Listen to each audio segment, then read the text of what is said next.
Há 2 semanas atrás, nós demos início, né, demos início ao nosso estudo da Palavra do Senhor nesse ano. E como eu falei para vocês, esse ano a gente vai, nos domingos pela manhã, focar sobre a temática Cristo em mim. Ou seja, que nesse exato momento, a experiência que deve existir para os que seguem a Cristo é de que Ele habite em nós pelo Seu Espírito Santo. Essa é a experiência de comunhão mais profunda que a gente pode experimentar aqui, agora, enquanto estamos experimentando esse momento de vida aqui nessa terra. É que Cristo esteja em nós. Alex, mas Cristo não está em todo mundo, em todo tempo, em qualquer momento? Não necessariamente, pessoal.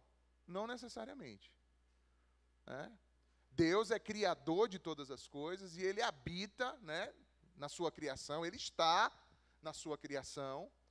Ele é onipresente, ou seja, a presença dele está em todo lugar, em toda parte. Não há onde a gente possa, de fato, se esconder de Deus. Mas não significa necessariamente que Deus está habitando, fala essa palavra aí, habitando dentro da pessoa. Não significa. Deus, para habitar, ele deve ser invocado, ele deve ser convocado, deve haver uma casa para ele. E biblicamente, quando você examina, Deus vai mostrando essa questão da casa, de habitação dele, de formas, vamos dizer assim, ele vai aos poucos mostrando esse desejo de estar no meio de nós, conosco. E em Cristo, ele de fato, em carne, esteve aqui conosco. Então, Cristo, Deus em carne, no meio de nós. Inclusive, muita gente, quando encontrava com Jesus, dizia: "Bom dia, Emanuel!" Não era em Portugal. Não, era lá mesmo. Não é Manuel, é Emanuel. Bom dia, Emanuel! E Emanuel significa o quê? Deus conosco. Olha que coisa interessante. O profeta Isaías, quando falou que sobre ele estaria o principado, o governo de Deus estaria sobre os seus ombros. E o apóstolo Paulo, em uma das suas cartas, vai dizer: olha, nele habita corporalmente toda a plenitude da divindade. Ou seja, Cristo, aqui, é Deus presente naquilo que a gente aguenta. Cristo é Deus em carne, naquilo que a gente pode suportar dentro dessa relação, estando nós também o quê? Em carne. Porque quando falamos de Deus imerso em toda a sua glória, vamos dizer assim, nenhum de nós em carne suportaria estar diante dele. Algumas vezes onde Deus, nas Escrituras, revelou um pouquinho dessa glória, você vai ver o estardalhaço que é e como todo mundo fica pelo chão naquele momento. Não tem como segurar. Porque a glória é muito profunda.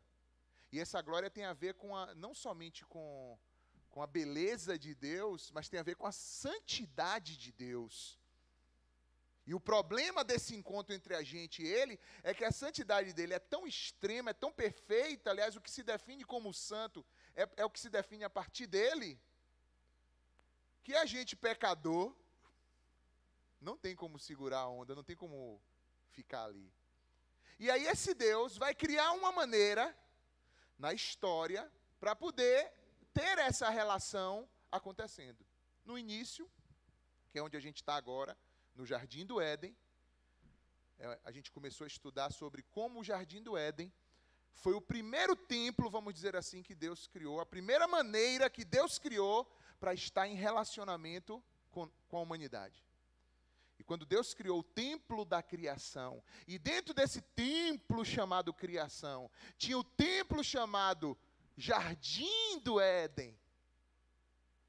E dentro desse templo chamado Jardim do Éden, você tinha um ápice, um ponto culminante, que estava no meio do jardim, que chamava-se Árvore da Vida.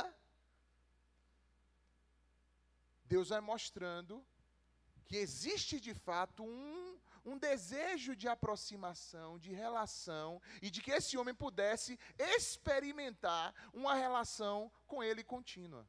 A gente leu Gênesis, por exemplo, capítulo 3, verso 8, nas semanas passadas, quando o texto da palavra nos fala de como Deus passeava no jardim, na viração do dia. Naquele horário onde corria aquela brisa, aquele vento. Ou seja, que coisa mais aprazível, não é verdade, irmãos? Você está no horário do dia onde o calor do sol começa a, vamos dizer assim, ainda mais de dias como esse. Irmãos, está quente ou não está esses dias aqui em Feira de Santana? Não está brincadeira não, viu? Esses dias deu uma esquentada, não foi?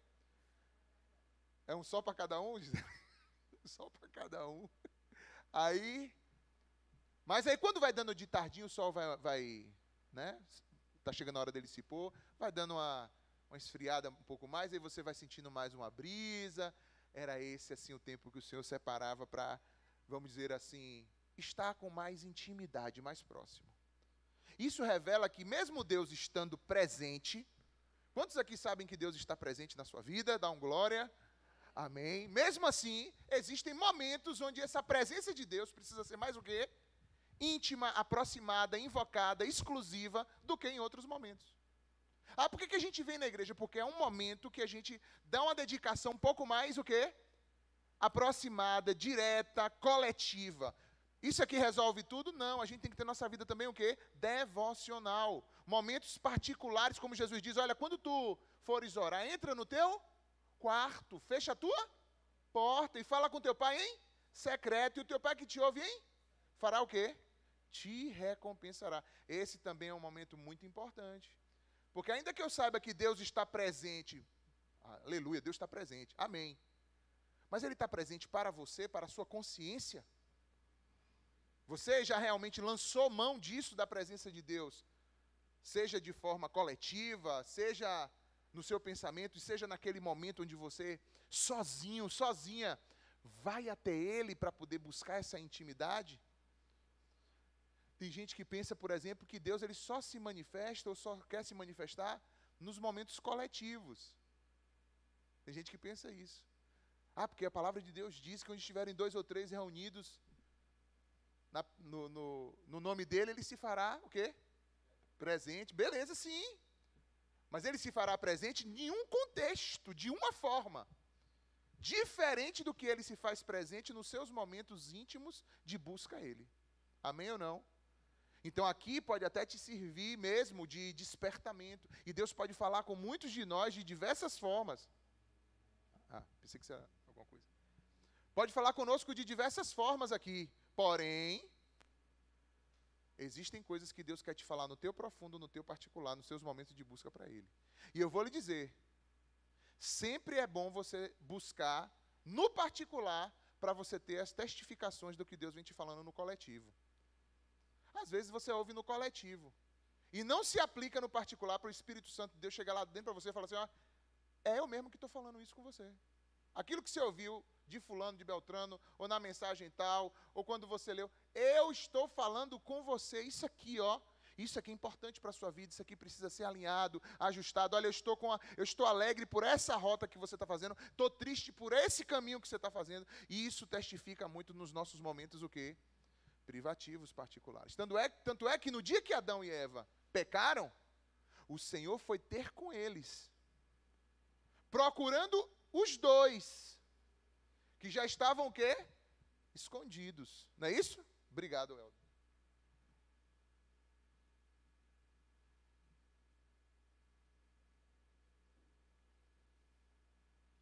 Você veja, Deus vai buscar os dois, não é isso? Só que na hora dele tratar, ele trata individualmente. Deus sabe que todos nós pecamos, não sabe ou não sabe, pessoal? Mas na hora de tratar, ele quer tratar o quê? Individualmente. Por quê? Porque os problemas de caráter que eu tenho são diferentes dos seus. as áreas de pecaminosidade na minha vida são, às vezes, diferentes. Algumas podem ser iguais, mas outras são diferentes, específicas. Outra coisa, os pecados de cada um, muitas vezes, estão relacionados com o momento de vida que cada um está vivendo. Então, tem pecados que você olha e fala assim, eu acho esse pecado nunca mais na minha vida. Por quê? Porque você está em um outro momento de vida. Talvez sejam, hoje, novas as tuas tentações, os teus pecados. Mas o que a palavra de Deus revela é que Deus vai tratar isso o quê? Individualmente.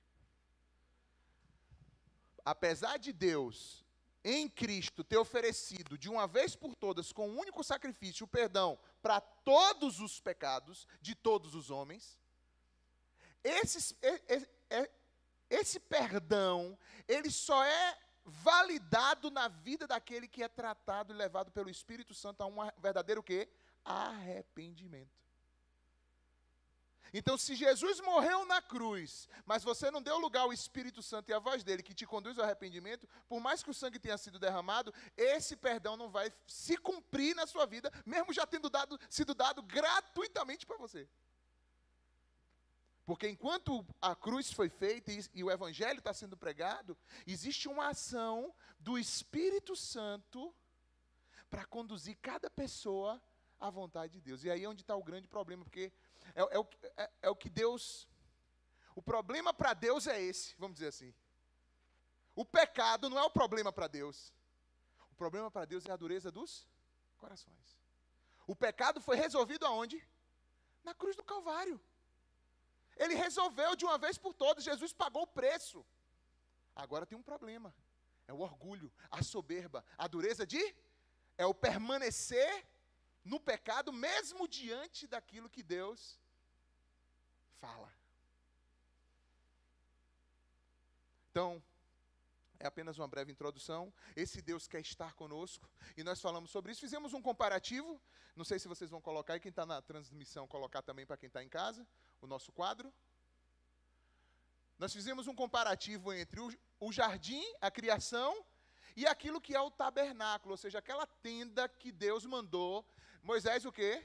Construir para que ele pudesse habitar no meio do povo. Depois, a gente vai chegar mais na frente, talvez lá para, não sei se agora já em março ou início de abril, a gente começa a falar sobre o tabernáculo em si, que vai ser muito legal.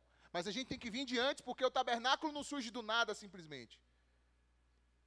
Tudo é uma ideia, uma construção de Deus única, que ele vai progressivamente trazendo as revelações com o passar do tempo. Então, para chegar lá no tabernáculo, por isso que a gente está falando primeiro de quê? Da criação. Eu vou fazer apenas um paralelo para você entender. Vamos lá. No tabernáculo, você tinha a terra onde o povo assentava ou ficava alojado. Você tinha o lugar onde a tenda era construída. E nessa tenda, quando ela era construída, se faziam paredes, exatamente mais ou menos como... Vamos imaginar que a gente está aqui num tabernáculo. Então, digamos que essas paredes que vocês estão vendo, com essas colunas ali, era exatamente assim, só que era de pano, né? Existiam umas colunas, e a parede era de pano, era um linho branco que era colocado nessas paredes. E aquilo dividia o local do acampamento do local onde era o tabernáculo. Ou seja, era uma forma de Deus dizer, olha, eu estou querendo estar com vocês, mas a coisa ainda está o quê? Parcial. Ainda não dá para a gente ficar 100% junto. Tem que ter uma separação, porque Deus é o quê? Santo. E o povo é o quê? Pecador. Então Deus cria aquele contexto e tinha um portão, umas cortinas iniciais por onde as pessoas passavam, que dava acesso àquele lugar maior. Por exemplo, digamos, se a gente estivesse lá, digamos que tudo isso aqui fosse o que se chama pátio, ou átrio. O nome átrio é mais quando o templo foi construído, quando é tabernáculo é mais chamado de pátio. Mas é a mesma coisa, é a mesma ideia. Aí, naquele pátio, todo mundo podia, todas as pessoas do povo podiam estar ali.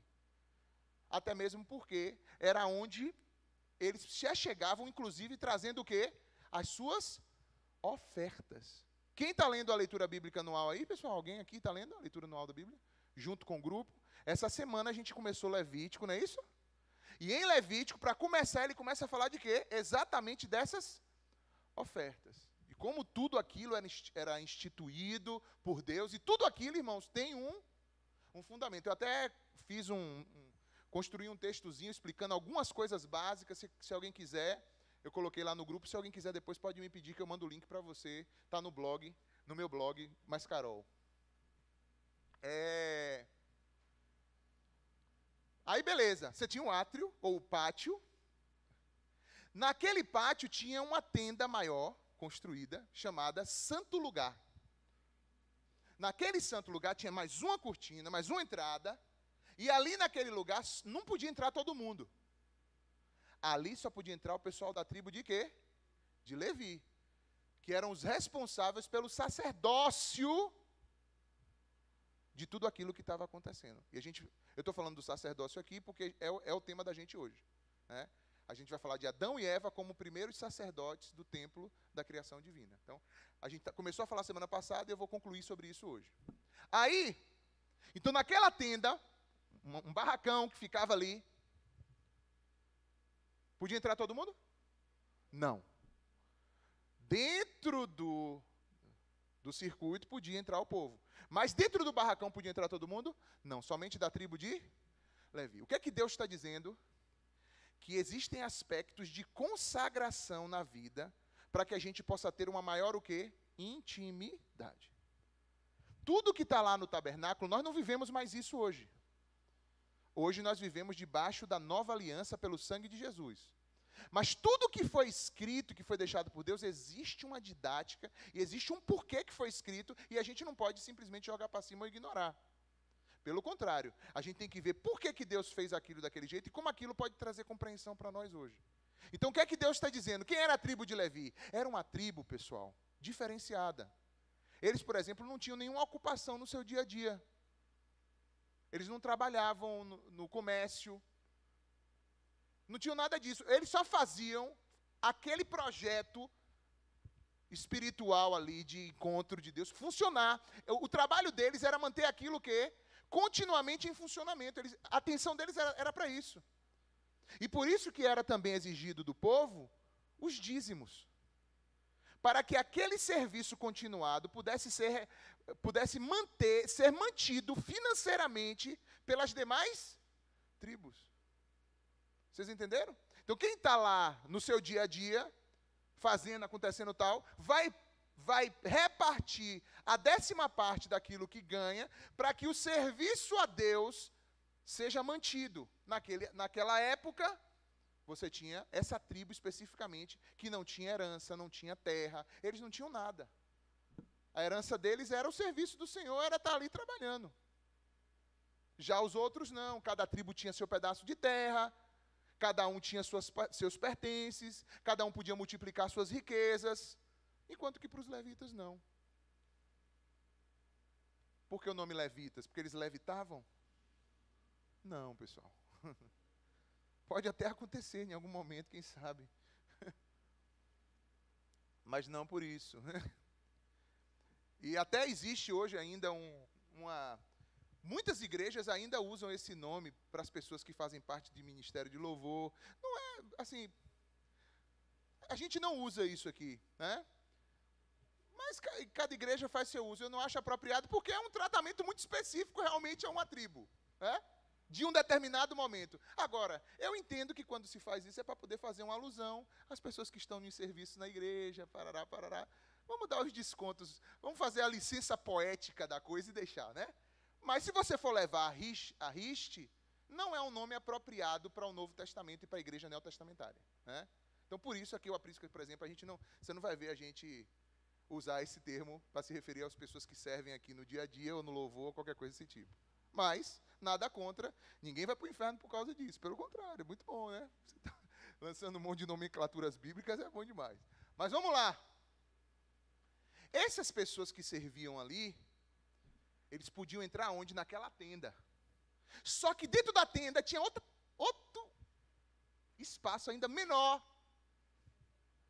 Ainda mais reservado, onde tinha um véu. E nesse espacinho mais reservado ainda, que era chamado de quê, pessoal? Santo dos Santos. Ou Santíssimo Lugar. Nesse, nem todo mundo da tribo de Levi podia entrar. Somente o sumo sacerdote, uma vez por ano, podia entrar ali. Para você ver o que Deus está querendo dizer. Quando ele fala lá, por exemplo, ele fala assim, olha, não tomarás o nome de Deus em vão. É porque para você não banalizar o processo. É quando a gente fala assim, ai meu Deus, o feijão queimou. Pronto. É porque a gente já banalizou o processo. A gente já toma o nome de Deus de qualquer maneira, com qualquer coisa. Tem gente até que amaldiçoa pessoas em nome de Deus. Para você ter noção. Por quê? Porque entrou na cultura uma banalização de Deus. Aí você vê surgir no meio da igreja movimentos contraculturais que também nem escreve o nome de Deus, mas bota D''os. Porque eu sou contra a cultura, eu não vou tomar o nome de Deus de qualquer jeito. Eu vou fazer um a respeito. Eu não uso o nome Deus, tem que usar algum nome, né? Como é, Júnior, que a galera fala aí nesses contextos aí? Adonai, né?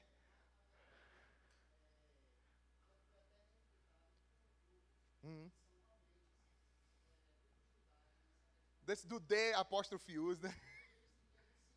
É um aportuguesamento, né?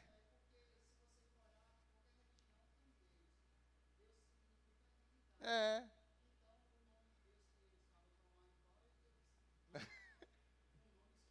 Mas é isso que eu digo. Eu acho que é, mais uma vez, Júnior, uma licença poética para poder, dizer que está tendo uma reverência. Porque a gente sabe que o tetragrama, né, é um nome impronunciável, né? O YHWH, que seria, vamos dizer assim, o nome impronunciável de Deus. Né? Mas a gente vê que, transmitindo para a língua portuguesa, ou se colocando para a língua portuguesa, as pessoas vão tentar fazer essas construções para, mostrar uma reverência e tal. Que é o quê? Na verdade, um combate à maneira pela qual, muitas vezes, vai sendo banalizado a questão do uso do nome de Deus. Então, a igreja ela sempre vai ter isso. Culturas e contraculturas se conflitando para poder criar, de alguma maneira, um equilíbrio na jornada do povo de Deus. Deus mesmo é que permite isso. Né? Deus mesmo vai permitindo essas coisas acontecerem no meio da igreja, porque Ele lá, na sabedoria dele, sabe vir equilibrando essa jornada aí. E aí, na criação, você tinha também mais ou menos um processo desse. Você tinha toda a terra, que a gente poderia dizer assim, é a terra inteira, né? Como a terra onde o povo estava acampado. Você tinha o jardim, que seria, vamos dizer assim, o átrio, pátio como um todo, onde todo mundo trafegava. Você tinha dentro do jardim aquele lugar onde estava a árvore do conhecimento do bem e do mal e também a árvore da vida, que era mais no centro do jardim, e você tinha especificamente a árvore da vida. Então você vai ver que Deus, desde a criação, Ele vai dando essa noção de dimensões de aproximação, de relação com a vontade dEle, com o propósito dEle para as pessoas. Isso vai acontecer lá na frente com o tabernáculo. E Deus deu uma ordem, e é onde a gente vai agora realmente partir para o tema da gente hoje. Eu queria que você abrisse sua Bíblia, por favor.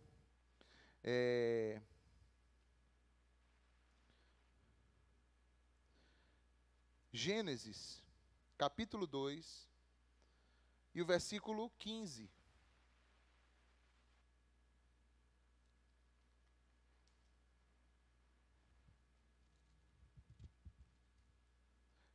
Veja que interessante, que existia uma árvore chamada conhecimento do bem e do mal, que estava bem perto da árvore de quê? Da vida, não é isso? Ela estava perto da árvore da vida, porém ela não deveria ser o quê? Eles não deveriam nem tocar nem comer daquela árvore. Se a gente for pegar, por exemplo, dentro do santo lugar no tabernáculo, você tinha uma mesa que tinha os pães da propiciação, que eram pães, mas que não deveriam ser o quê? Comidos por ninguém. Olha que coisa interessante.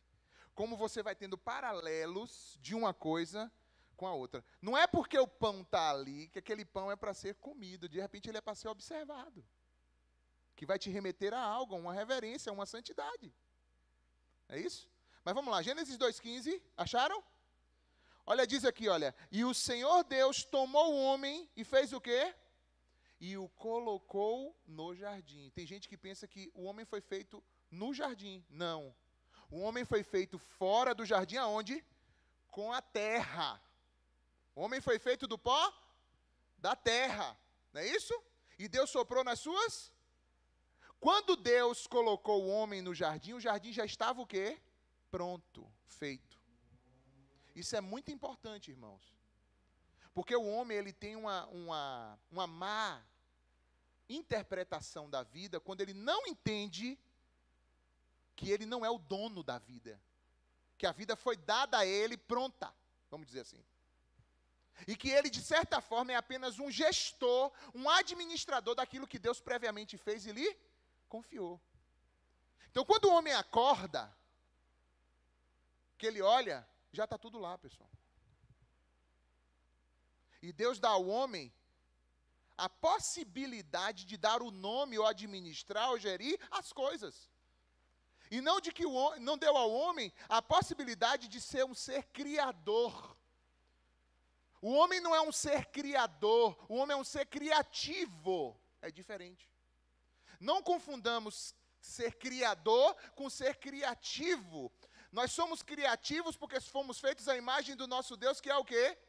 Criador.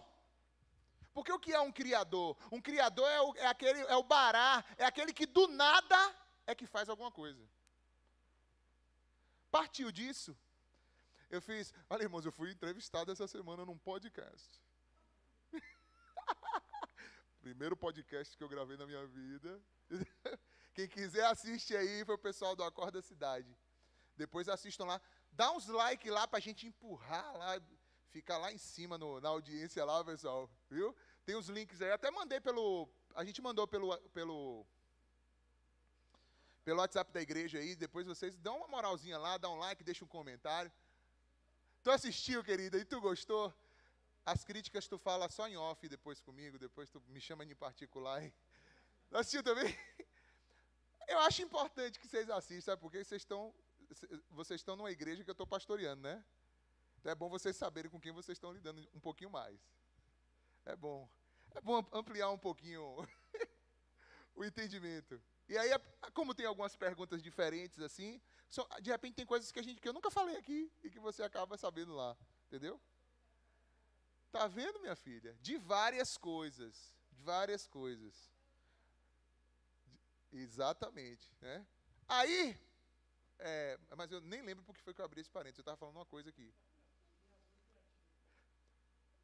De criador e criativo, não. Isso, que Deus cria as coisas do nada, deu a gente a possibilidade de gerir, administrar, colocar nome nas coisas. Mas que, na verdade, não somos nós, mas Deus que criou todas as coisas. Então, muitas vezes, ainda não peguei o link, porque eu ia fazer uma menção de algum trecho específico da entrevista, mas eu ainda não lembrei o que é. Quem sabe, em algum dia, até a volta de Cristo, a gente lembra disso, porque agora realmente... Aí o que aconteceu? Às vezes o homem fala, Adriana.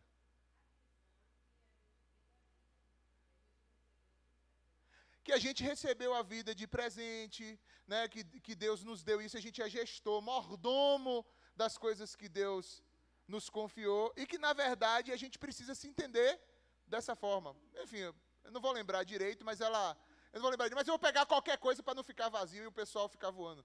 Pegar qualquer coisa que eu possa aplicar isso agora. Vamos lá. Por exemplo, teve um momento do podcast que ela falou assim: você pensa em desistir dessa jornada de vida pastoral, dessa vida? Eu falei, todos os dias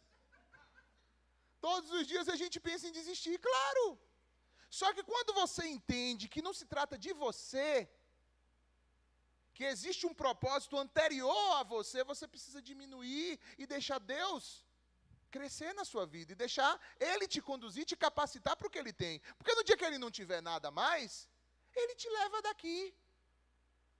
Agora, enquanto você está vivo, beleza, a gente se sente pressionado, a vida nos pega com cada coisa que às vezes a gente não sabe o que vai fazer, nem vai correr, pra onde correr não, pessoal. E aí você meio que fica ansioso, desesperado às vezes, você fica desanimado, pensando em jogar tudo para o ar. Mas você precisa lembrar que não se trata de você. Se trata de alguém antes de você que preparou um jardim e que te colocou dentro dele. Qual é a minha realidade hoje? Fica criticando. Não tem problema você criticar a sua realidade, desde que essa crítica, a tua realidade, não seja exagerada a ponto de você questionar a decisão de Deus de, em última instância, permitir que você esteja vivo nessa realidade que você está. Tudo bem. Se você não chegar nesse ponto, porque se você chegar nesse ponto de questionamento, aí você vai entrar em caracol mesmo, aí você vai afundar bonito. Agora, quando você tem seus questionamentos, suas dúvidas, e vai ao Pai, e o Pai te disse, olha, isso aqui eu te respondo, isso aqui eu te oriento, isso aqui tu tem que esperar mesmo, isso aqui tu tem que sofrer. Isso aqui eu não mandei você sofrer, você está sofrendo porque você quer, pule fora. Isso aqui não sei o quê, você vai ao Pai, o Pai vai te direcionando em tudo. Beleza, agora você fala assim, peraí, acordei aqui nesse jardim, que negócio é esse jardim aqui? O Pai vai dizer, é o jardim que eu preparei para você. É o seu pão desse dia que eu dei para você. É a tua realidade, a tua dinâmica de vida agora. É o que está diante de você, você precisa gerir isso. Você precisa administrar isso. Eu estou com você para você gerir e administrar. Gênesis 2,15, vamos voltar, porque senão a gente não termina nunca. Gênesis 2,15. E o Senhor Deus tomou o homem e colocou aonde? No jardim. Para que o homem fizesse o quê? Olha só. Cultivasse e guardasse. Ou lavrar e manter. Então o homem não cria. O homem lavra e mantém. Amém? Amém ou não? Existe um culto, preste atenção nisso, eu já preguei sobre isso, já tivemos aqui um ensino exatamente sobre isso. O homem é movido pelo seu culto. O meu culto a Deus vai fazer com que eu faça o meu cultivo e desenvolva a minha cultura. Então, o que me move, eu sou um ser, Deus me fez para ser um ser cultico, um ser que presta culto. Essa reverência a esse ser, que eu presto culto, vai fazer com que eu cultive as coisas de uma determinada maneira. E a maneira como eu cultivo as coisas vai gerar a cultura na qual eu vivo. Entenderam isso, pessoal? Lari?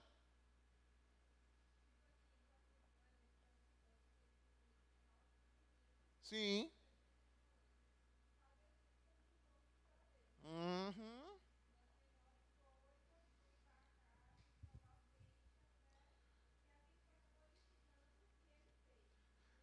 Perfeito. Veja que a noção de culto no Éden é completamente diferente da noção de culto no tabernáculo. Por quê? Porque o tabernáculo, ele não é a visão, vamos dizer assim, plena da coisa. Ele é uma visão de encaminhamento para onde Cristo vai restaurar todas as coisas, sim ou não? Mas o Éden, no início, é uma visão plena. Entenderam isso? Ou seja, o culto para Deus, ele não tem a ver com aquele momento que você reúne, não. Que você vai num lugar, não. O culto para Deus tem a ver com como você desembola a sua vida inteira. Quer comais, quer bebais, quer façais qualquer outra coisa que seja tudo para a glória de Deus. Então, quando você não tem esse entendimento, você acaba pensando que culto, e muita gente vive esse dualismo aí, a pessoa vive duas vidas, ela vive a vida da igreja, do culto coletivo, e uma outra vida da porta dali para fora, porque na cabeça dela entrou essa loucura, essa insanidade, dessa divisão de coisas. Por quê? Porque de repente ela aprendeu isso culturalmente, e não foi ainda para a revelação plena das Escrituras. E a gente tem uma responsabilidade de trazer o ensino verdadeiro da palavra de Deus e do Evangelho.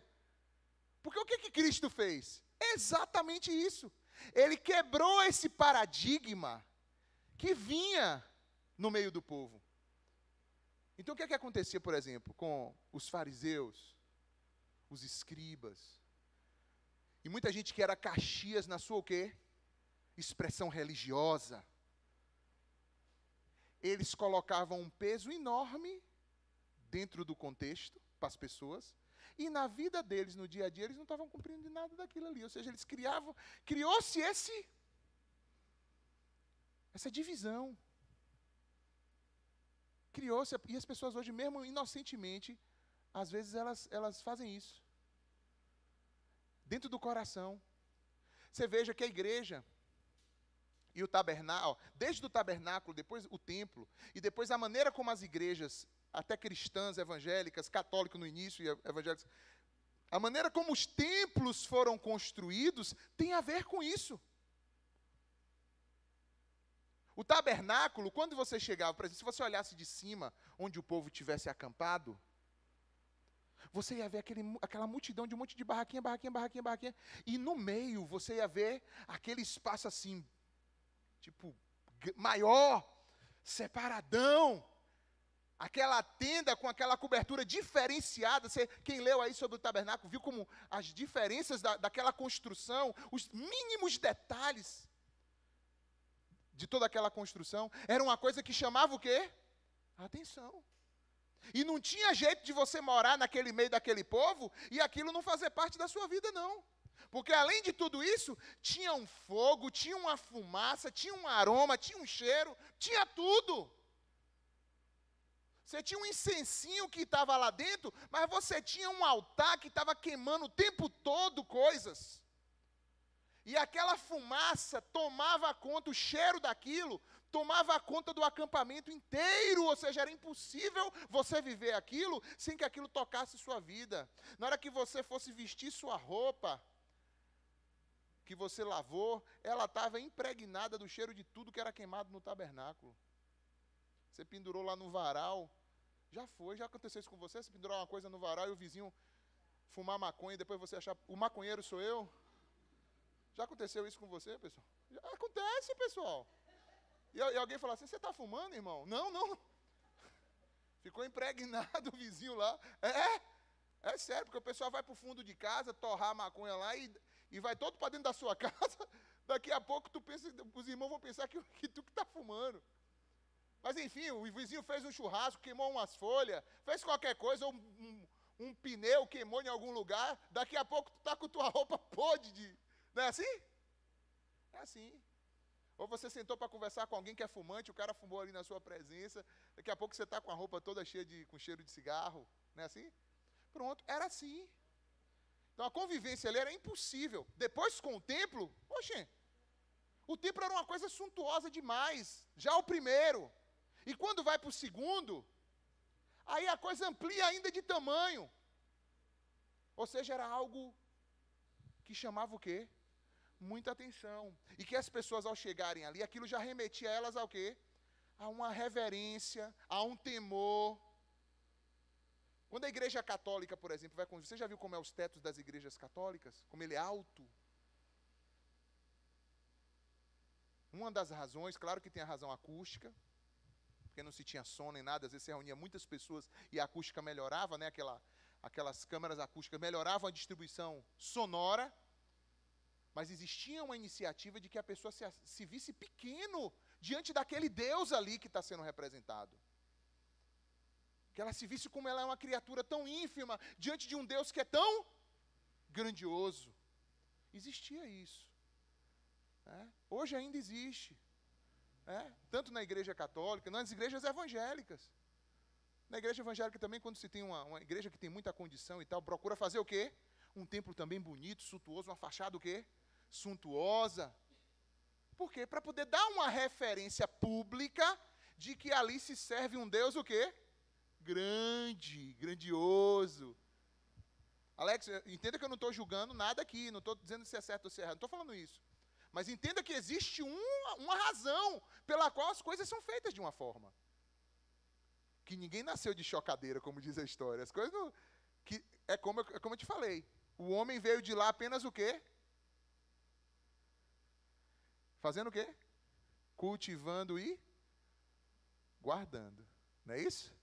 Quem foi que criou? Deus. Qualquer pessoa, quando você chega, por exemplo, se você já foi na Chapada, se você já foi num lugar alto, que você para assim diante de um lugar que você pode contemplar a criação, você fica estatalado. Você fala, como eu sou um nada, meu Deus, diante de tudo que tu és. É ou não é? Porque é o templo que ele criou. E que lá em Romanos capítulo 1 vai dizer que todo homem, se observasse apenas isso, já teria condições suficientes de se inclinar diante desse Deus. Mas isso não acontece, porque o homem tem dentro dele, acha assim, criador nada, eu que crio. Que é o que, quando ele deu aquele passo de lançar a mão da árvore do conhecimento do bem e do mal, fez com ele, de achar que ele que cria. Tanto é que a primeira coisa que ele fez foi criar a sua própria veste. Não foi isso? E que quando o Criador chega diante do criativo, que criou sua própria veste, o Criador diz, a criatividade que você usou não serve para mim. Deus está dizendo o quê? Que cabe a todo criativo sujeitar sua criatividade àquele que é o quê? Criador. Que minha criatividade, ela pode ser inundada de bondade, de glória, de amor, mas ela pode ser inclinada de maldade, de orgulho, de vaidades, e de uma soberba e uma rebeldia contra o Criador. E a gente precisa ter essa referência. Como é o exemplo de Babel, que a gente inclusive falou aqui semana passada. Babel foi isso. É o homem criativo queimando tijolos para um propósito equivocado, um propósito rebelde.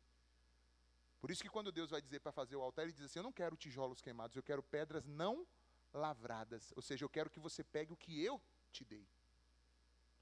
E não uma coisa que você mesmo vai fazer com suas próprias mãos, segundo a sua própria engenharia. Não é isso, não é bem isso que eu quero. Deus rejeita a engenhosidade humana? Não. Mas Ele quer a engenhosidade humana humilhada diante da sabedoria e da graça e o poder dEle. Então, tudo que a gente faz, como Lari falou, da pequena, da mínima coisa, às grandiosas, tudo precisa ser feito como oferta a Deus. Pedindo a direção de Deus, buscando a aprovação de Deus, perguntando a Deus se agrada o coração dEle. Lembra de Caim e Abel? Ambos trouxeram a oferta para Deus. Porém, cada um trouxe a sua oferta do seu jeito. E quando as ofertas chegaram diante de Deus, a de uma, a que ele ofereceu, ele aceitou a oferta de Abel. Eu não vou entrar em detalhes, a gente poderia falar muita coisa sobre isso. Talvez a gente passe em algum momento. Mas a de Caim ele rejeitou. E eu poderia falar muita coisa, mas eu vou centrar no seguinte. É simples. A de Abel estava em conformidade com a vontade de Deus. E a de Caim não estava. E aí qual era a de Caim? Na hora que Deus disse, não está legal, não quero assim, ele dizia, beleza, então me diz aí o que é que o senhor quer. Pronto, vai lá, pô, conserta a tua oferta, vai lá, ajusta a coisa. Mas não, o homem rebelde, ele quer que seja feito conforme a sua e não conforme a vontade de Deus. Entendeu isso? Então não é na verdade, Deus não tem problema com o que você apresenta diante dele. Você pode vir com tua sinceridade de coração do jeito que você tiver. Agora, uma vez que você estiver com ele, ele vai te dizer se agrada ou não. E uma vez que ele te disser que não agrada, você precisa ter humildade suficiente para ir lá e rever o teu posicionamento, rever a tua oferta. E não se rebelar e dizer, mas foi eu que fiz, eu fiz desse jeito, você tem que... Não, Deus não é isso não, gente. Não. Ou seja, mais uma vez, o problema de Deus não é o pecado em si, mas é a dureza do... Qual foi o problema de Caim? Foi ter errado a oferta? Não, gente. O problema dele foi na hora que Deus o corrigiu, ele não ter um coração amolecido o suficiente para ir lá e consertar. Ele preferiu o quê? Ir lá e matar o irmão. Ou seja, ao invés de eu consertar a minha oferta, eu vou apagar toda a oferta boa que tiver em volta de mim. Eu vou ir de encontro a qualquer oferta correta que tiver em volta de mim, porque eu não quero, na verdade, é tratar a minha oferta, eu não quero tratar o meu caráter, eu não quero tratar a minha vida, eu não quero tratar o que eu apresento a Deus.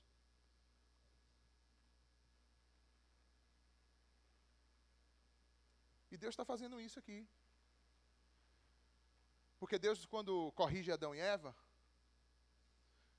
e faz para eles e diz assim, ó, essa túnica que vocês fizeram, essa roupinha que vocês fizeram, demodê. Eu tenho algo que é da minha moda, do meu jeito. Hã? Eu tenho um upgrade aí para o seu processo, não é isso aí não.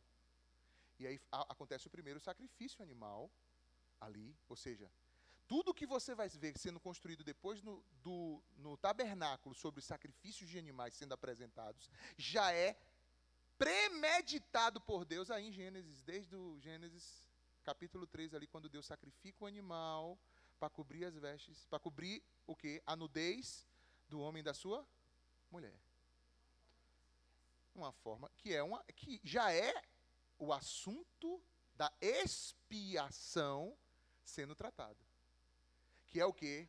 O pecado só é expiado através de sangue, morte. O salário do pecado é a morte, o derramamento de sangue. Então já é Deus no início já dizendo, ó, toda vez que você peca, sangue vai ser derramado. Sangue está sendo derramado. Sangue foi derramado. É isso que Deus está dizendo. Foi, está sendo, será. Por que o sacrifício de Cristo é o único que realmente vale? Porque Cristo foi, é e será. Então, ele é o Cordeiro para sempre. Ele não é o Cordeiro apenas que foi. Ele é o Cordeiro que foi, que é, que será para todo sempre. Então, o sacrifício de Cristo é válido por toda a eternidade. Porque a ira de Deus também é válida para toda a eternidade.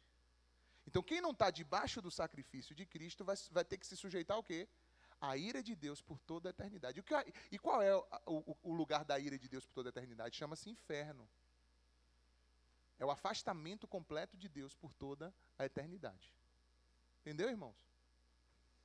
Então, vamos lá. Então, você tem aí 2 verbos importantíssimos. Em algumas versões diz cultivar, se guardar. Em outras versões diz o quê? Fala para mim de novo. Os 2 verbos lá de Gênesis 2:15. Lavrar e manter. Teve mais algum?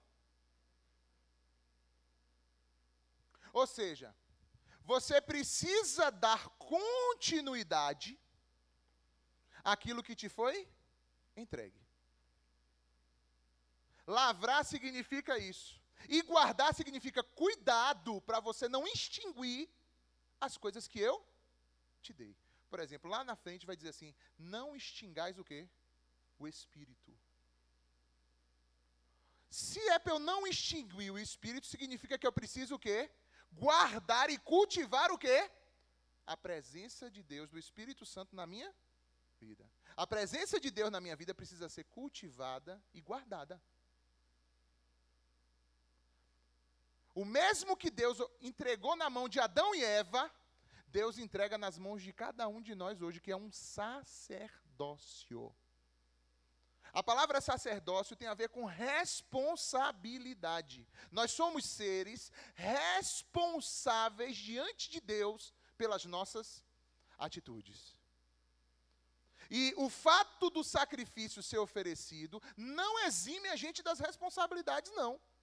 Que é o que muita gente entende. Eu achei interessante uma coisa na leitura de Levítico esses dias, que diz assim, olha, mesmo que a pessoa tenha cometido o pecado, assim, inadvertidamente, não é por isso que não vai ter culpa, não. Ou seja, Deus requer uma responsabilização humana. E aí eu quero abrir um parêntese aqui, porque eu acho importante. Hoje em dia, nós vivemos um momento da diagnosticação.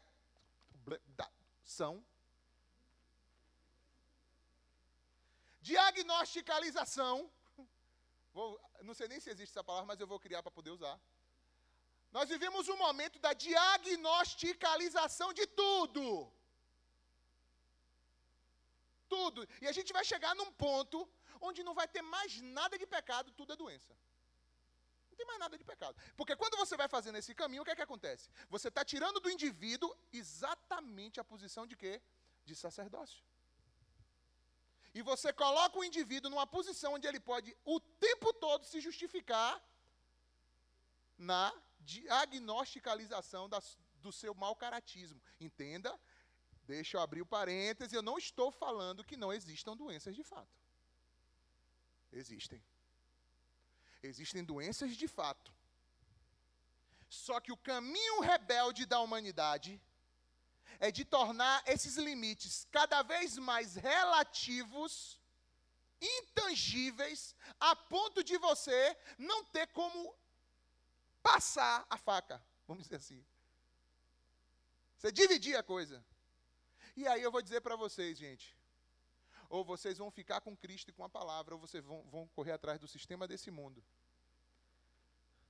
Agora eu vou lhe dizer, o sistema desse mundo é incompetente para tratar a sua vida para a salvação. Só o Espírito Santo, a palavra de Deus, a verdade do Evangelho, vai tratar o teu caráter.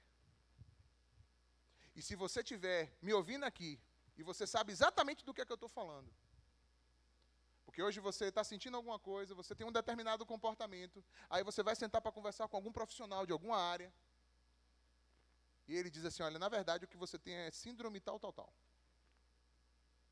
Distúrbio de não sei o que lá. Cada um tem uns nomes, né?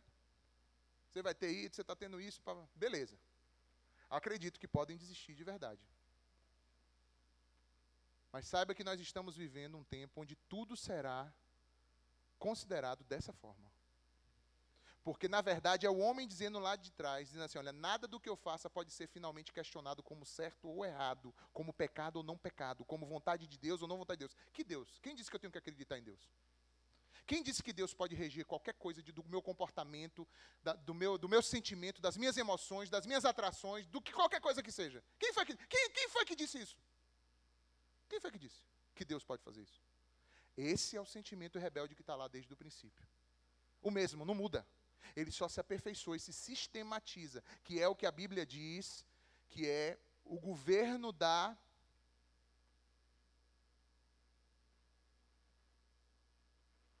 Eu não sei se é da impiedade. É quando tudo que é pecado será pelos homens tornado leis legítimas para a atribuição da convivência social. É o governo da... Esqueci o nome. Tem um nome escatológico para isso. Pronto, é o ministério da iniquidade. É quando tudo aquilo que for santo será dito profano. E tudo aquilo que é profano será dito santo. Então você vai ver as massas se organizarem nesse sentido.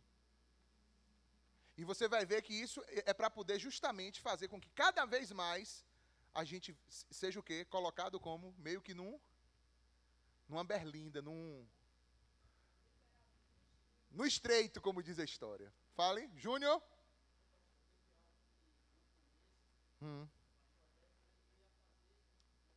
Sim. Pega aquele microfone ali, viu? Ô, gente, eu esqueci, ó, quando vocês forem falar, fala no microfone ali, porque sabe por quê? Porque o pessoal de casa fica voando que não ouve o que vocês estão falando. Aqui todo mundo ouve, mas em casa, só se tiver no microfone que entra ali pro computador e vai. Aquele ali, vê ali, tá ligado? Esse aí. Aí. Isso mesmo, já tá ligado, inclusive. O pastor estava falando algo, eu falei, bem, se eu vou fazer essa observação agora não, porque a abertura do tema é sempre importante para a compreensão. Mas o pastor citou aí sobre santidade, aí eu lembrei, falei, agora é uma oportunidade de falar.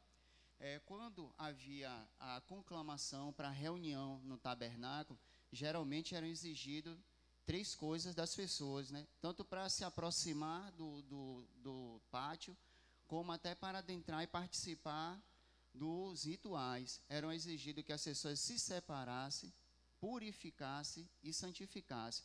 Algumas traduções dão a ideia de que parece que as 3 coisas são uma única. Sim. Mas, na verdade, a separação era se separar de tudo e até de pessoas.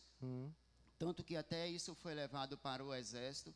Quando o pessoal se separava para ir para a guerra, nem das mulheres poderiam tocar, né? Quem era casado Sim. tinha que se abster do sexo. E essa separação era para isso. Havia uma separação, as pessoas se guardavam ali dentro de suas casas, se purificavam, ou seja, tomavam banho, se perfumavam, e havia o processo da santificação. Ou seja, além da separação, que era uma forma até de evitar um contato com alguém que pudesse lhe induzir a um erro, como às vezes a pessoa até brinca, criar uns memezinhos, de alguém comendo, aí chega próximo de alguém que está jejuando e oferece, a pessoa ali sem querer vai lá e come, e depois, vixe, eu estava Eita, eu jejuando. estava me consagrando, estava jejuando. Isso, então essa separação era justamente para se livrar desse tipo de pegadinha, né? A pessoa está ali, alguém trazia uma conversa, alguma coisa, e a pessoa acabar falando algo que houvesse um peso, e isso, impuro. A purificação, que era um banho que a pessoa tomava ali, e até a roupa tinha que ser uma roupa diferente, lavada, que não tivesse sido usada anteriormente, tinha que estar limpa, e a santificação em si. Então, havia esse requisito, 3 processos, para que a pessoa tivesse apto para fazer parte ali do cerimonial. Perfeito. Eu pensei que você ia antecipar um pouco do que eu vou pregar hoje de noite. Porque ele falou 3 coisas, não sei o que, tal. Eu falei, eita, meu Deus, vai falar o que eu vou falar hoje. Que hoje de noite nós vamos falar, ainda nesse contexto, sobre sangue, cinzas e fogo. Hoje de noite, né? Sobre coisas que eram também presentes ali naquele contexto e de como isso se aplica para a nossa vida hoje, né? Aí eu falei, meu Deus, Júnior vai pregar a minha mensagem de hoje, vou ter que começar de novo. Mas tudo bem, valeu. Não foi exatamente a mesma coisa, mas muito bom essa participação. Vejam, irmãos, como tudo está o quê? Atrelado, conectado. Ou seja, Deus, irmãos, tem gente que pensa assim, o Deus lá no Antigo Testamento era um. Agora, não. São as mesmas coisas sendo ditas com enfoques, linguagens diferentes. Linguagens adaptadas a cada vivência e cada momento da humanidade. E a gente precisa entender isso. Quando Jesus diz assim, um novo mandamento vos dou, não é porque é novo no sentido de que nunca existiu. É novo no sentido de que naquele sentido que ele revelou plenamente, nunca existiu. No sentido que ele encarnou e colocou aquilo diante de todos, nunca existiu. Mas não que Deus não já tenha falado que a gente tem que amar ele sobre todas as coisas e ao próximo como a nós mesmos. Ele já falou isso desde lá. Só que a forma como isso se encarnou diante dos homens, essa é completamente nova. E às vezes é isso que o homem não quer. Que em Cristo a coisa se tornou o quê? Completamente nova e expressa. Porque confronta. Porque te tira das articulações. Aqui e ali. Te confronta pessoalmente. Faz com que a tua religiosidade, a tua maneira de se conduzir espiritualmente, as tuas concepções, quando estão diante dele, tem que quedar, tem que se dobrar. Para que ele deixe realmente que flua aquilo que é dele, que é, como ele diz, né? Se pois o Filho vos libertar, verdadeiramente sereis livres. Você se acha livre? Não, eu estou dizendo verdadeiramente sereis livres. Você acha que você é livre? Você ainda não está livre. Você vai ser verdadeiramente livre se o Filho te libertar. Amém? Então vamos lá. Então essas palavras, lavrar e guardar, irmãos, elas têm a ver com adoração, com devoção. Alguém tem alguma plantinha que alguém querido lhe deu? Tem? Em casa? Olha, tem uma plantinha que foi alguém querido que me deu. E eu venho guardando, eu venho lavrando. Não é isso? Você tem o maior cuidado. Você tem várias plantas. Você tem várias plantas no seu jardim. Você comprou lá até no Big Bom, no Big Preço tem planta para comprar. Você às vezes viu lá na promoção, a planta secando. Deixa eu levar a bichinha para casa. Né? E tal. Mas aquela que alguém lhe deu, você tem um apreço especial, não é isso, pessoal? Isso aqui foi fulano que me deu. Eu vou lavrar e guardar. Eu vou lavrar e guardar. Esse sentimento é um sentimento cultico. Tanto é que você precisa até ter cuidado para você não exagerar demais na medida das coisas que alguém lhe dá. Porque tem gente mesmo que tem objetos sagrados dentro de casa. Para ela. E Deus também não gosta disso não, tá? Você tem um cuidado, um zelo, tá? Um carinho, beleza. Agora, você chegar no ponto de você começar a idolatrar aquele objeto, a pessoa tem lá um conjunto de pratos. Isso aqui foi minha avó que me deu. Sim, e você já comeu nesse prato? Não. Esse prato a gente comerá só na revelação da glória futura. Que revelação da glória futura. Na hora que tu sair daqui, esse prato vai parar na casa, vai parar no bendito bazar. Fica nessa. Oxê. Então tem que tomar cuidado. Porque se você quer honrar aquilo e tal, você tem que botar no uso, você tem que partilhar com alguém. Importante, é isso que vai fazer com que a coisa, né, frutifique, às vezes até repartir. Tem que tomar cuidado. Tem gente que é assim, porque quando eu visto essa camisa, que foi fulano que me deu. Quando eu visto essa camisa que eu saio para vender, está idolatrando. Está idolatrando, é um patuá evangélico. Fale, meu irmão, pega o microfone. Eldomar. A proposta que eu percebo aí, que ela é contínua, que precisa se viver o natural espiritualmente, né? E o espiritual naturalmente, sem ter que amarração. É só seguir a seta, entendeu? Tá bem proposto isso aí, dentro do que você está falando. Exato. Exato. Então temos que tomar cuidado. Lembra que depois que Deus estabeleceu, levanta uma serpente no deserto. Foi para um momento específico. Depois você vai ler na Bíblia, você vai ver que lá na frente o povo estava guardando a serpente ainda para poder manter uma idolatria através daquilo. Meu Deus do céu. A gente é do mesmo jeito. A gente aponta para eles, né? Mas a gente é do mesmo jeito. Isso. A gente é do mesmo jeito. E a gente precisa pedir a Deus muita graça, muita misericórdia. Porque a gente faz as mesmas coisas. Acaba se desprendendo de Cristo, se apartando da simplicidade que há em Cristo Jesus. E se apegando a um monte de coisinhas que talvez Deus deu num momento e você se apegou com aquilo lá. E fica mantendo aquilo lá. Deus não quer isso, não. Deus quer a gente com Jesus somente. Amém ou não? Então, lavrar e guardar eram coisas que davam a Adão e Eva uma característica sacerdotal. Assim como os levitas tinham a função de manter o serviço de quê? Do tabernáculo, eles tinham que manter o jardim funcionando. Então, por exemplo, o homem, a gente conhece, por exemplo, se eu fizer assim, que animal é esse? Pronto. Foi bem fraquinho, né? Mas vamos dizer que é um leão, pessoal. Vamos dizer que é um leão.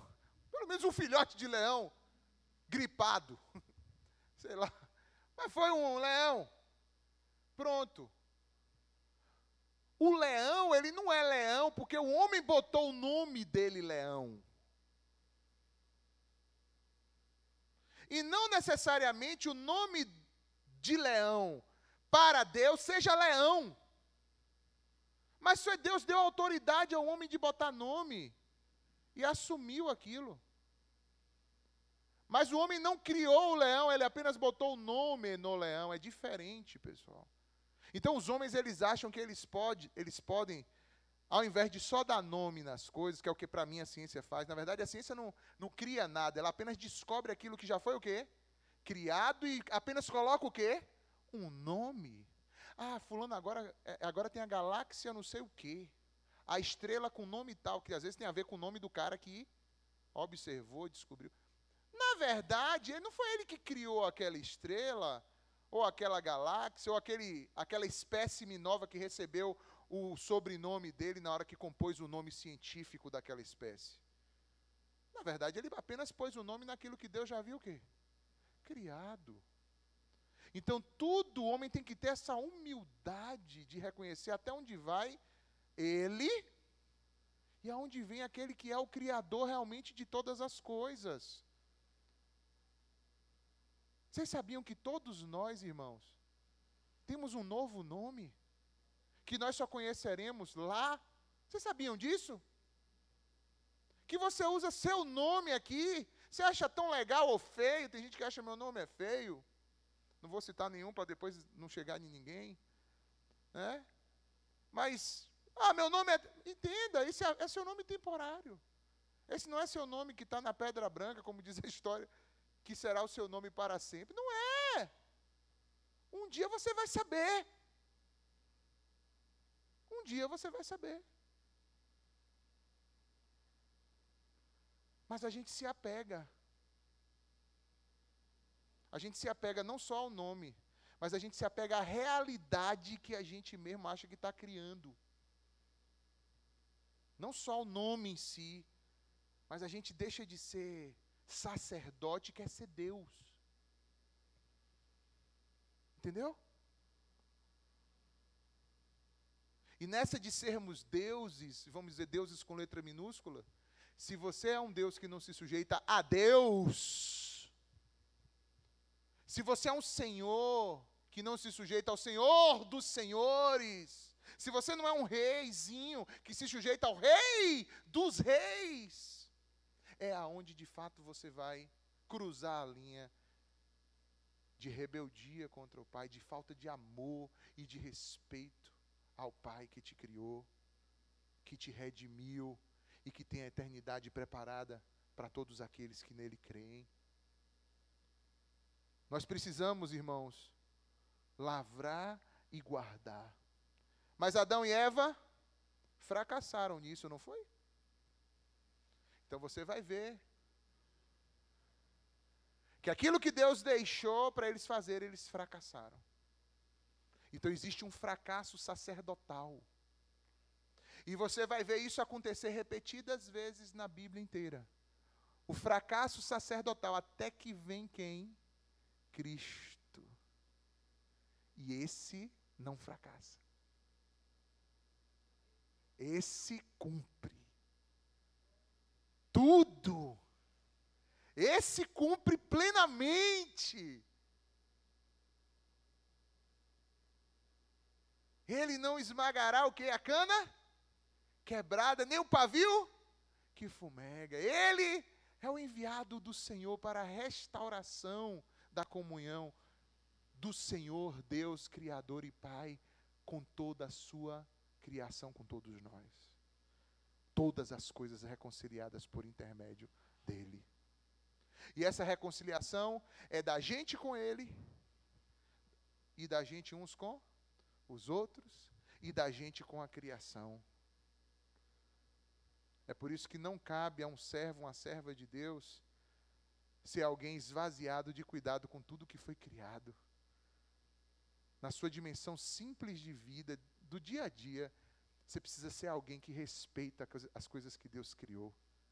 A começar do ser humano. Você tem respeito pela vida humana. Que é uma das coisas que o mundo hoje está afrontando, para começar com essa campanha abortista que o mundo inteiro está vivendo agora. Sabe o que é isso? Isso é desrespeito com o valor da vida que Deus gerou e criou. E tem muitos cristãos que vão ainda nas falácias do sistema mundano, porque não conhecem as Escrituras. Não conhecem. Então, o que é que tem a ver? Por que um cristão... Tem muita gente que pensa que a gente está na política combatendo isso. Não, ninguém está combatendo isso na política, não. A gente está pensando em combater isso por causa de política. É porque é um princípio para qualquer um que serve a Deus, saber que Deus valoriza o ser humano antes mesmo da sua concepção. Imagine depois que já foi concebido. A palavra do Senhor diz: antes de tu seres formado no ventre, eu te conheci antes de tu seres formado no ventre da tua mãe. Imagine. Então, quando você entende a mente desse Deus, como é que eu vou viver uma vida descaracterizada, dissociada disso? Mas o mundo não quer. O que é que o mundo quer? Ah, achou uma bactéria agora em Marte. Lá é vida. Mas um feto dentro de um útero de uma mulher não é vida, não. Mas uma bactéria que não é nada, encontrou lá em Marte, em Plutão, no sei lá o que for. Nem sei se existe Plutão ainda, se já cortaram. Acho que parece que cortaram, não foi? Foi rebaixado de planeta, foi? É estrela agora, é? Tá vendo? Pode acontecer qualquer coisa com você também. Plutão foi rebaixado. Não fica triste, você que é torcedor do seu time aí. Se Plutão foi rebaixado, você fica tranquilo com tuas questões aí.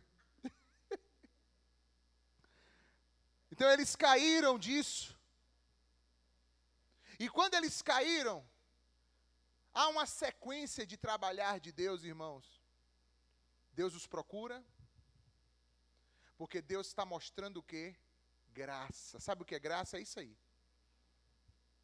Ah, porque graça é coisa do Novo Testamento. Claro, a manifestação da graça na sua plenitude revelada em Cristo Jesus só no Novo Testamento. Mas Deus é um Deus gracioso desde sempre. Porque se ele não fosse gracioso, na hora que eles caíram, o que é que ele fazia? Nunca mais apareço lá. Vou deixar agora morrer, secar lá. Não foi isso que vocês quiseram? Dupla de... Deixa para lá, não vou chegar aqui agora. Não foi isso que vocês quiseram? Vou deixar vocês aí agora. Foi isso que Deus fez? Não. Ele é um Deus que vem. Uma das coisas que é restrita do Evangelho é a mensagem de amor de um Deus que vem. De um Deus que não fica exigindo que você vá. Primeiro Ele vem. Amém ou não? Primeiro, ninguém lhe deu nada antes para depois ser recompensado, porque dele, por ele, para ele são todas as coisas. Mas muitas vezes, a gente não entende isso. Você está no seu buraco, você não tem condições de ir a ele, não, ele vai até você. Agora, se você está de muxoxo, lambendo ferida, não pense que ele vai, não. Você tem que se arrepender do que você está e se levantar e ir ao Senhor. Ele vem, mas ele também quer que a gente vá. Porque ele, olha, um Deus que criou o universo, criou tudo, anda por o meio de um jardim. Oi, cadê vocês, pessoal? Será que ele não sabe? Ai, Deus agora não sabe onde é que os caras se esconderam. Não sabe? Não, ele está vindo e querendo que eles façam também um caminho de quê? De arrependimento e também o quê? Venham. Pois não? Microfone.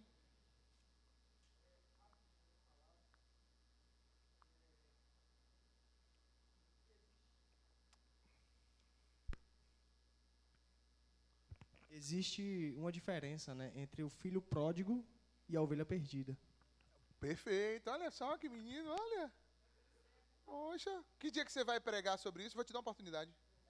Qual é o dia? Não, escolhe o dia para você pregar sobre isso. Prepara a mensagem e me fale. Viu? Olha só uma mensagem. Ó, já tem parceiras aí para poder né, já ajudar aí a compor aí, viu? Olha só, viu? Bom. Irmãos, esse fracasso faz com que ele venha, mas ele também quer o quê? Que eles venham. Achegai-vos a mim e eu me achegarei a vós. Oh, mas aí esse texto está dizendo que ele está dizendo que a gente que se achega para ele se achegar. Não, não, não. Quem é que está falando? Então quem é que fez primeiro? Ele. Quem é que falou achegai-vos a mim? Então ele já chegou para poder dizer que achegai-vos a mim. Amém ou não? A gente precisa, irmão, se achegar a Deus, porque Ele já se achegou a nós primeiro. Ele nos amou primeiro. Aí Deus vai ali, cadê vocês? Aí eles vêm. Aí Deus olha, vê que eles já tinham descoberto, né, que estavam nus. Ou seja, a maldade, o pecado já tinha inundado o coração e aquela mesma realidade agora já tinha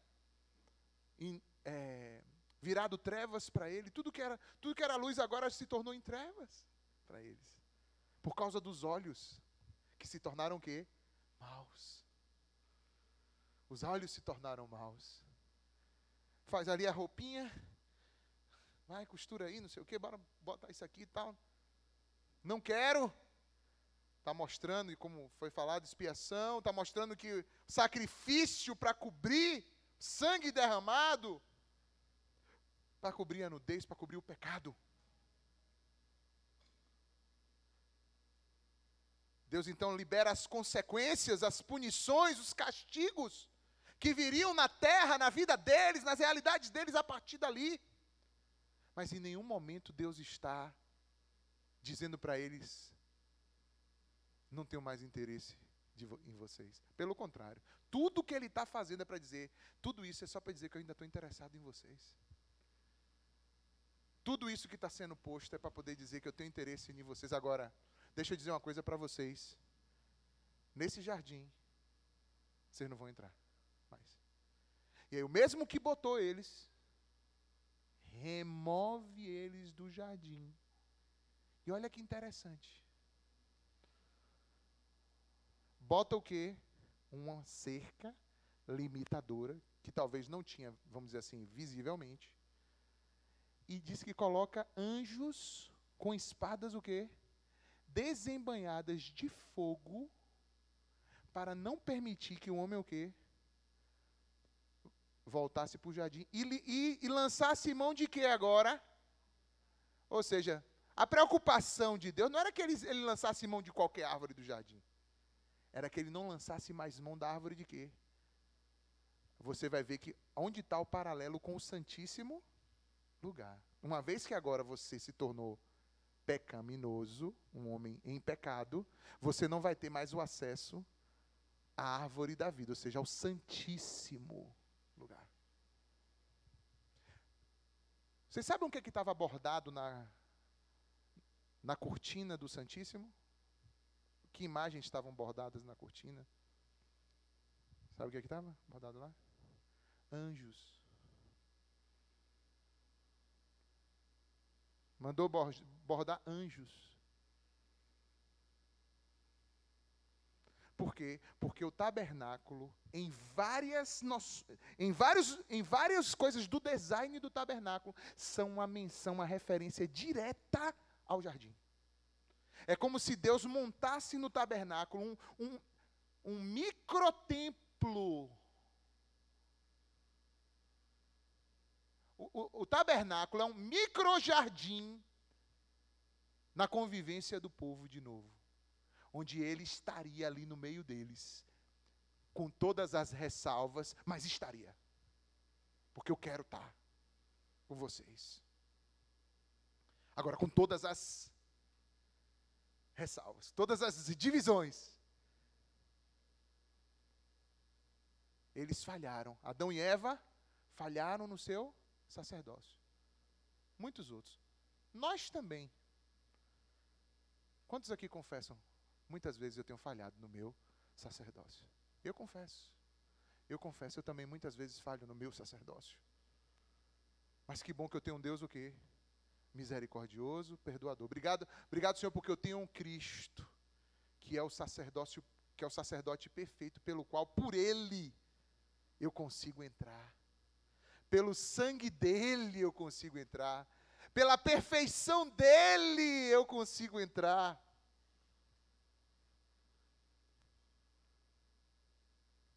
Obrigado, Senhor, por isso.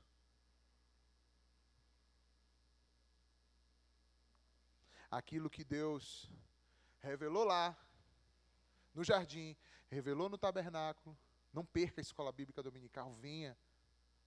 A gente vai tratar esses assuntos de forma detalhada, lenta, profunda durante todo esse ano. E veja como num estudo como esse, tantas coisas vão florescendo, brotando e surgindo, para nos dar um entendimento mais profundo sobre o nosso Deus, sobre a nossa relação com Deus. Esse mesmo sacerdócio que Deus confiou lá atrás, é um sacerdócio que está sobre a nossa vida hoje. E hoje, do mesmo jeito que o sacerdote tinha um papel de mediação, porque Adão e Eva precisavam manter as coisas continuadas, porque outros seres humanos iriam o quê? Iam vir, iam nascer. Aquilo que Deus deixou precisava ser preservado, para que outros também tivessem o quê? Acesso. eles falharam nesse sacerdócio. Hoje, eu e você, principalmente você que já conhece a Cristo e já tem Cristo vivendo em você, o seu sacerdócio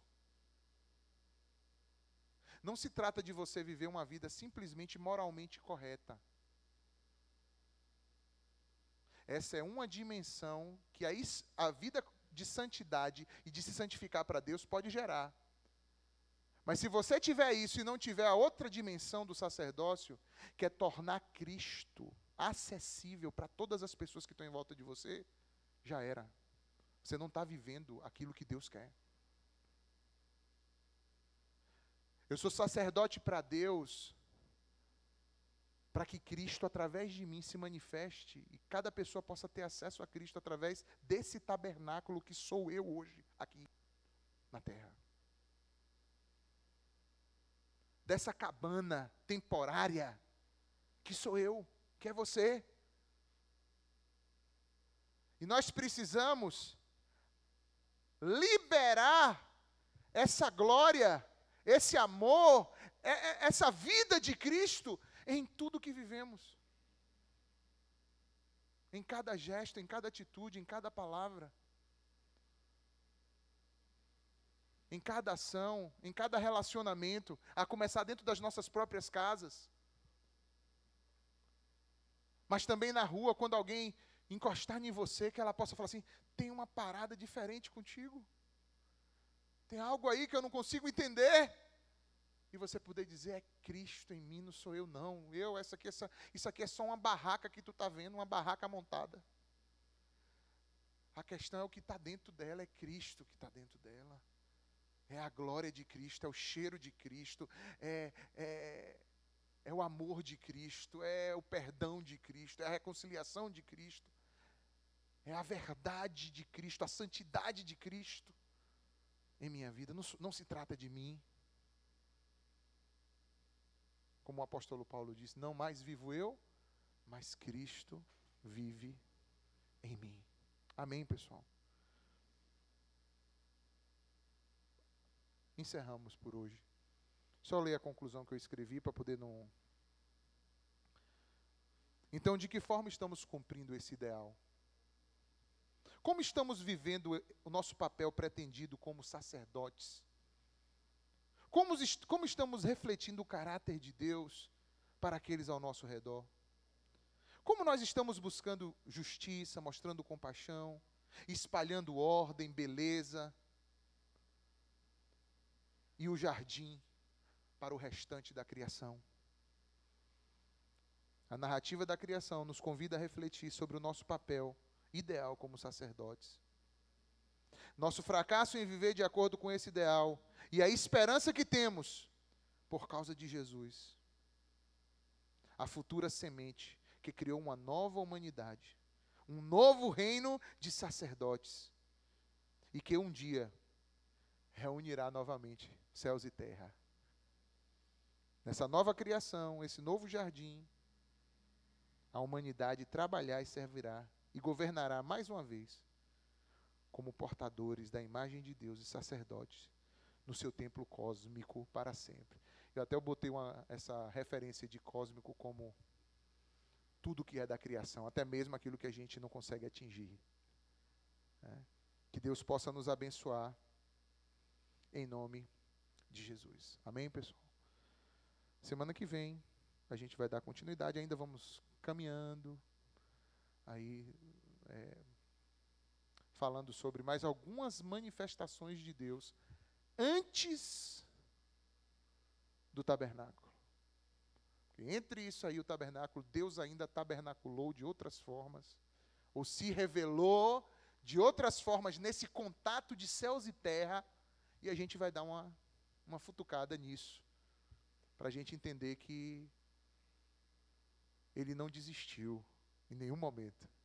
Ele vem o tempo todo dizendo, estou aqui, quero estar junto, viu? Não esqueci de vocês não, viu? Meu plano não mudou. A gente vai ficar junto. A gente vai ficar junto por toda a eternidade. Meu plano não mudou. Amém? Vamos ficar em pé? Vamos cantar um cântico? Vamos entregar também as nossas ofertas, dízimos ao Senhor. Eu posso ver aqui duas moças que estão visitando a gente ali.